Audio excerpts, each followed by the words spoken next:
Hello everyone, welcome to my YouTube channel. আজি মই দেখাম ৰিফু কেনেকৈ কৰে। যদি আপোনালোকৰ শাৰ্ট বা পেন্ট বা যিকোনো বস্তু নিগনি কাটিলে বা কিবাকে কাটি গলে ফুটা হৈ গলে তে ৰিফু কেনেকৈ কৰিব লাগে সেইটো মই আজি দেখাম কেনেকৈ কৰিব লাগে।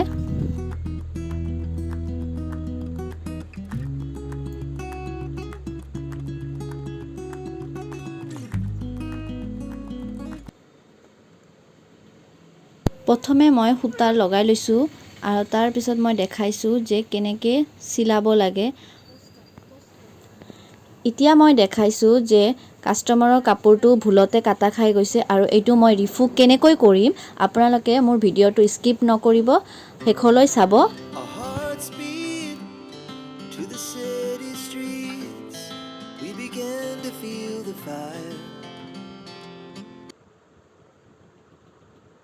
প্ৰথমে মিলা কাপোৰ এটা ল'ব যিটো কাপোৰৰ লগত অলপ মিলে। তো মোক কাস্টমাৰে হোৱাইট কাপোৰ লগাব দিছে তে মই সেইভাবে মই হোৱাইট কাপোৰ এটা লৈ লৈছো আৰু লৈ তাৰ পিছত আপোনালোকৰ যি যেনেকৈ থাকে যি কালাৰ কাপোৰ থাকে সেইটো মেচিং কৰি ল'ব। মেচিং কৰি ল'লে ৰিফু কৰিলে অকনো গম নাপায়, অকল চিলাইটো গম পাব। তে মই হেনেকে চাৰিওফালে আগতে মাৰি ল'ম। প্ৰথমে মাৰাৰ পিছত তাৰ পিছত চিলাইটো কৰি দেখাই আছো।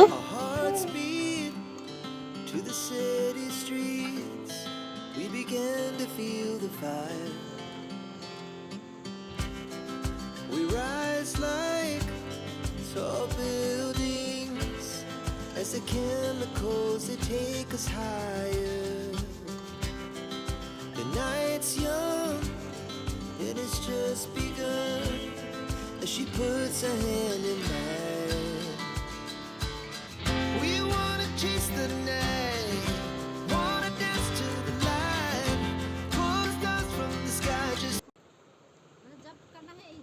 যাৰ যাৰ ঘৰত সিঙ্গল মেচিন আছে তাৰ বাবে আপোনালোকে এই চাপটো মই দেখাই দিছো, এই হাতেদি মই দেখাই দি আছো। এই চাপটো আপোনালোকে উঠা নামা কৰি থাকিব, তেতিয়া হলে আপোনালোকৰ ৰিফু হৈ যাব, কোনো অসুবিধা নহয়। এনেকৈ আপোনালোকে ৰিফু কৰিব পাৰিব।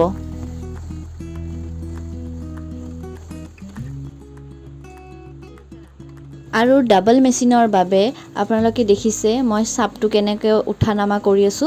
ডাবল মেচিনৰ বাবে এনেকৈ চিলালে দেখিছে মই দেখাই দিছো। এইটো উঠা নামা কৰি থাকিব লাগিব, হেঁচা দি থাকিব লাগিব, তেতিয়া হলে আপোনালোকৰ ধুনীয়াকৈ আপোনালোকৰ ৰিফু হৈ যাব, অকনো কষ্ট নহয়।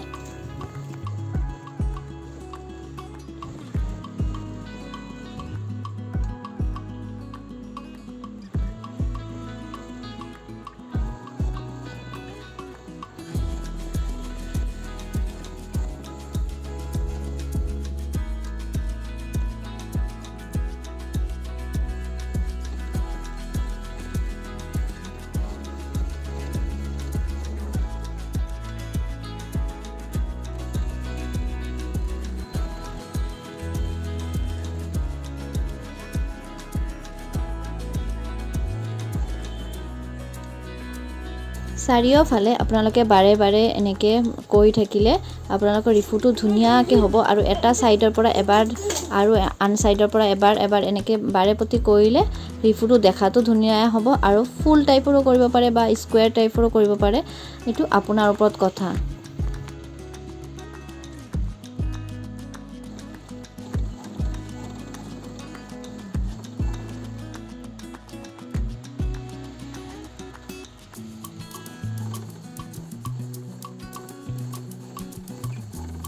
এতিয়া মোৰ হৈ গৈছে, আপোনালোকে দেখিছে আফটাৰ লুকটো কেনেকুৱা হৈছে।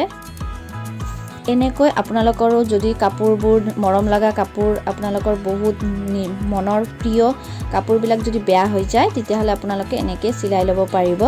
আৰু মই এতিয়া আৰু এটা ভিডিঅ' দেখাই দিছোঁ যে জিন্স পেণ্টতো আপোনালোকৰ ফাটি গ'লে ৰিফু কেনেকৈ কৰিব।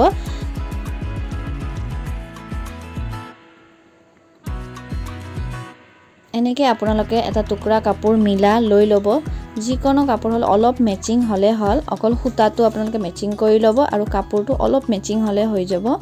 এনেকৈ আপোনালোকে যিকোনো কাপোৰ যদি ফাটিলে বা নিগনি কামুৰিলে তাৰ পিছত আৰু পইতাচৰাই কৰিলে যদি অনিষ্ট কৰি দিয়ে তেতিয়াহ'লে আপোনালোকৰ মৰম লগা কাপোৰবিলাক যদি বেয়া হয় পিন্ধিব নোৱাৰে, কি কৰি পিন্ধিব তে আপোনালোকে এনেকৈ কৰি আপোনালোকে পিন্ধিব পাৰিব।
আশা কৰিছোঁ আপোনালোকে ভিডিঅ'টো চাই ভাল পালে আৰু নতুন নতুন ভিডিঅ' লৈ আহিম আপোনালোকৰ কিহৰ ওপৰত ভিডিঅ' লাগে আপোনালোকে কমেণ্ট কৰি জনাব